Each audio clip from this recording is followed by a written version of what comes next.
22 inductee into sports cars. Now, this is a guy, it says he's a multifaceted living legend. Well, in my mind, he's absolutely unbelievable. You know, when you're driving race cars, you really don't take much notice of what's going on in the world around you. You know, you're only concerned about your own thing, and you're aggressive, and and I was racing Formula 5000 back in the 70s, and this kid called John Morton kept winning everything in a Datsun 510. I didn't take much notice of Datsun 510s, but Pete Brock, he's not been just in Datsun. I mean, he has done absolutely everything in racing. Designs, you can't believe how much stuff he's involved in. Like, he's best known for designing the 1965 world champion Cobra Daytona coupes, and for his multiple-time national champion Datsun 240Zs and 510s. But there's so much more to consider. At GM in the 1950s, he helped conceive the groundbreaking 1959 Corvette Stingray race car and the 1963 production model.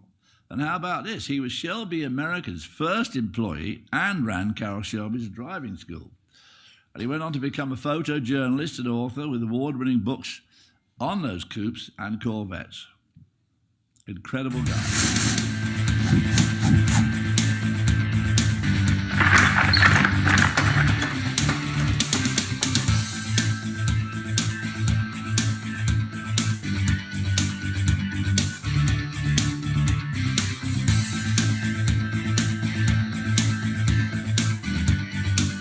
In 1961, Brock became Carroll Shelby's first employee and designed the FIA World Champion Daytona Cobra Coupe.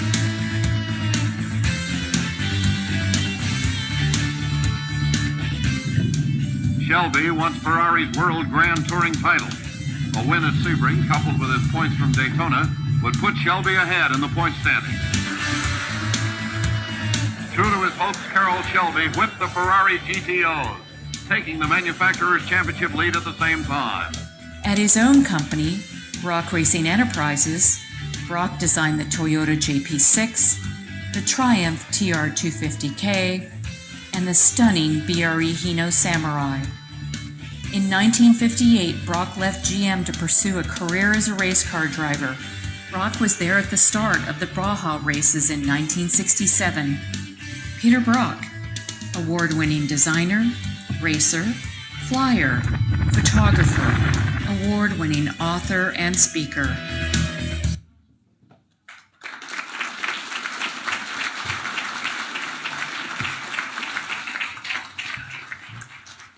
Please join me in welcoming Peter Brock's wife, Gail, to present her husband for induction into the Motorsports Hall of Fame of America.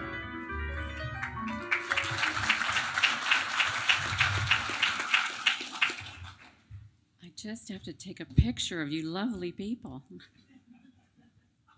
Right. Jay Leno once introduced Peter Brock by saying that before he met him, Jay looked up Peter's accomplishments and thought he must be 117 years old. What struck me, however, when I met Peter is how people approach him constantly to tell him how he has changed their life. It reminded me of the movie It's a Wonderful Life, where Jimmy Stewart is shown how the world would be different, and not in a good way, if he hadn't been born. Last November, Peter turned 85, and we invited people on Facebook and email to wish him well. I thought it best to share some of these people's own words to convey the effect Peter has had on the world. Said by many, they say beware of meeting your heroes for risk of being disappointed. Do not be afraid to meet Peter Brock. He will exceed your expectations by listening to you with genuine interest, answering your questions, sharing his expertise, and being modest to boot. The cool thing about Peter Brock is he's just one of us, only brilliant. A common story, whether it be at Shelby American or BRE, I rode up to Shelby American on my bike one day. Peter gave me a tour. I couldn't believe this guy took me seriously. It gave me confidence to pursue my dreams. Now with my own successful shop, I pay it forward every time an enthusiast walks through the door. This is from a builder of $1 million supercars today. Pete took me under his wing more than 25 years ago. He gave me good advice that I still use today. Multiply the expertise he shared with thousands of other car guys, racers, engineers, designers, and car makers, and he has made a huge impact on multiple generations. Lastly, I want to share part of a letter Peter received in the mail more than 15 years ago. I admit I'm going to try and keep it together. Mr. Brock, you probably won't remember me. I found your mailing address on the internet and felt it important to share my thanks to you. 5 years ago, I was sitting on a plane next to you. I recognized you and struck up a conversation. You were so easy to talk to, I soon found myself sharing my most personal fear that my wife and I were losing our son to drugs. He was a young adolescent and hanging out with the wrong crowd. His grades and school attendance had plummeted. His future looked bleak, and his mother and I had tried everything we could think of to turn things around. Nothing was working. You then said the words to me, project car. You need to get a project car that you'll both work on and will become his when done. Take him to car shows to talk to adults about their cars and about his car. Soon, kids with drugs will look like stupid stuff to him. I got home and immediately found a basket case Chevy, the same kind my son had as a Hot Wheels car. He acted indifferently at first, but I saw the spark in his eyes. Soon we were getting our hands dirty working on that car and talking about life and the challenges of growing up. His grades improved, and last month he graduated high school with honors and has a full-ride college scholarship. My wife and I have become the envy of our friends. I remember like it was yesterday when God answered our prayers and put you on that plane next to me.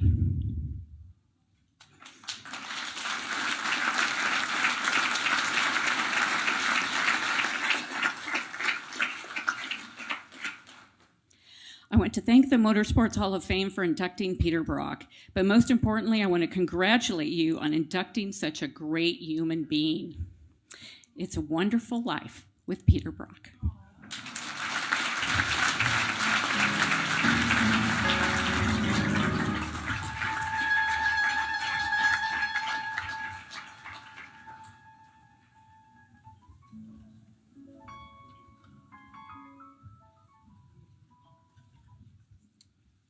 I don't know quite how to follow an intro like that, you know. It's very touching, but it's always pretty obvious to say that it's always a matter of timing and good fortune.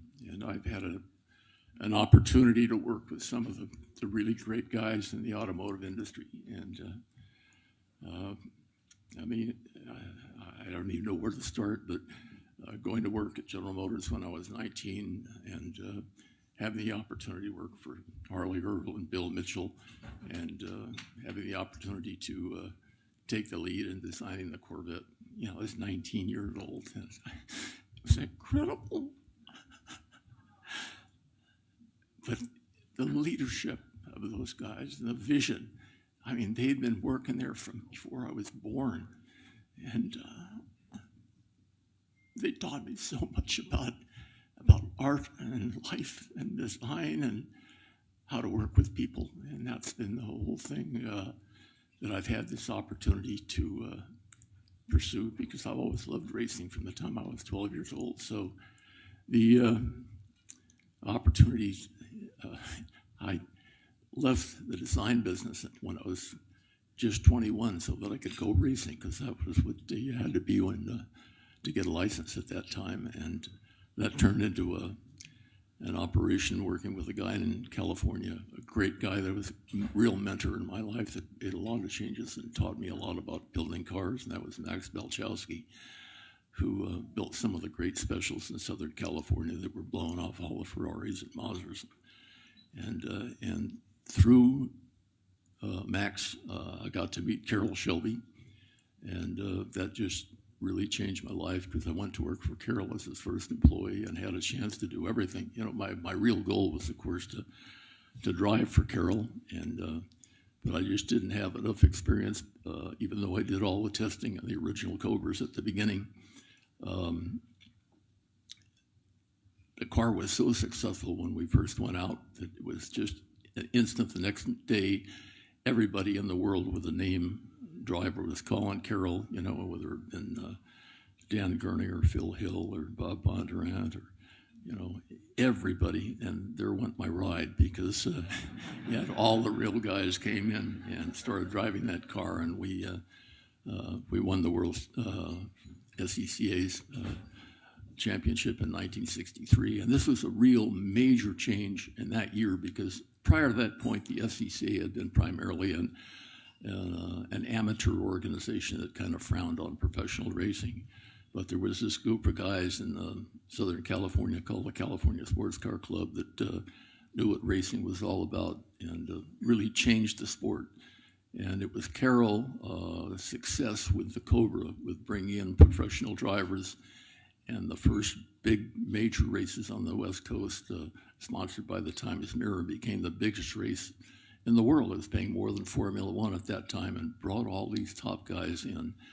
And I got a chance to be around all of that and see the way people did things, and it was just the ability to work with these people that were building these great cars, like Phil Remington, who I brought into the Motorsports Hall of Fame a couple of years ago. Just geniuses, real artists. It was such a pleasure to work with these guys and learn so much that when I finally started my own team, all of that stuff really paid out, and it was successful, more than I know what to do, because I got to work with such great talent. I mean, I had an engine building guy that had building named Art Early, who was 86 years old when he came to work for us, and had been running the Champion spark plug dyno down in San Pedro. And he came in and started building all our engines, and I started racing Datsuns. It was the first time anybody ever seen Japanese cars in racing, but we really converted those into, you know, real California hot rods, and made a success out of it, and started winning championships, beating Alfa Romeos and Porsches and Triumphs. And it really brought together an incredible group of guys, you know, people that just changed the world of racing. Guys like Mac Tilton, who was our crew chief on this. So the opportunity to work with all these people has been the thing that's been the best thing that I've really had in my life, and really enjoyed it. And so being selected to come into the Motorsports Hall of Fame.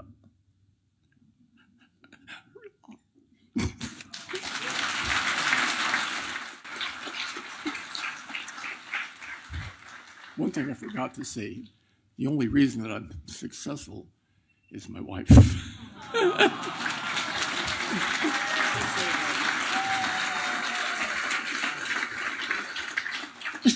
She does all the smart stuff that I can't do, you know, like runs the business, you know. So, and just absolutely been a real success. We have a business building race car trailers in California, out in Henderson, Nevada, and it's going into really a monster business for us. Now, George told me we can't talk about our products. Okay, great. So thank you all very much. Oh, I think I need a stiff drink. God, I'm exhausted. That was, I mean, Gail was just so fantastic. And Peter, as she said, he's so humble. I mean, there he is, a 19-year-old working with some of the top engineers at GM, and already he's giving them all the credit, but it's obvious that his initiative, his brains at 19 years old were obviously extraordinary. And yes, he got tremendous help from the people that he's working with, but nevertheless, obviously, Pete Brock is an extraordinary person. It's wonderful to be backstage with Pete and Gail Brock here after the induction ceremony. And Pete, we saw the emotion writ large all over your face just a few moments ago. Why is this award? You've been recognized for so much. Why is this one so significant? I think it's that racers are really special people. You know, they're the people at the highest that want to make the best of their lives, and for their recognition to be part of that circle of those people and be recognized for that is very special to me. It's never been the same for me, you know. And again, Gail has done so much brought that whole thing. It was pretty special. Thank you. And Gail, your words were so moving as well. You both spoke about the partnership that has made this success. It wouldn't have been possible without the pair of you, right? We said from the very beginning we were such a great team. You know, I call him the content and I'm the everything else. Yeah. He designs a kick-ass trailer and I make it a product and we market it and we sell it. You know, he has stories and, you know, we publish our own books, we self-publish, and, you know, it's just, he's just such a genius and just needs that person to translate that and get that out to everybody, and it's been just so much fun. Yeah, no, Gail's really made it work. You know, I love it. It leaves me free to do the creative stuff, the stuff that's really fun, which I do well, and she does all the hard work. You know. Quickly, with your creative eye, what do you think of this trophy? Oh, it's an amazing piece. You know, that's going to take up a lot of room in the house. On that, it speaks a lot. So a real honor to be at the Motorsports Hall of Fame. Congratulations to both of you. Congratulations.